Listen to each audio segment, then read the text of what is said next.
বন্ধুরা, Chennai super Kings কি ইচ্ছে করেই মহেন্দ্র সিং ধোনিকে নিয়ে সমর্থকদের আশা জিইয়ে রেখেছিল?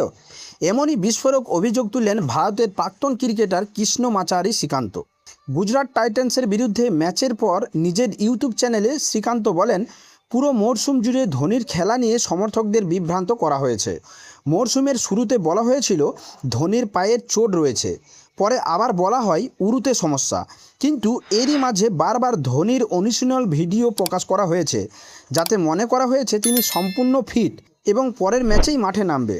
শ্রীকান্তের অভিযোগ, অধিনায়ক ঋতুরাজ গায়কোয়াড়, কোচ স্টিফেন ফ্লেমিং এবং সিএসকে ম্যানেজমেন্ট কখনো স্পষ্ট করে বলেনি ধোনি খেলবে কিনা। তার মতে, যদি ধোনিকে পুরো মরশুমে নাও পাওয়া যায়, তাহলে শুরুতে সেটা বলে দেওয়া উচিত ছিল। এছাড়াও শ্রীকান্ত মনে করেন এখন ধোনির পক্ষে আর নিয়মিত ক্রিকেট খেলা সম্ভব নয়, তবে তিনি ধোনিকে আইপিএলের অন্যতম সেরা ক্রিকেটার এবং অধিনায়ক বলেও সম্মান জানিয়েছেন। এবার আপনার মতামত কি?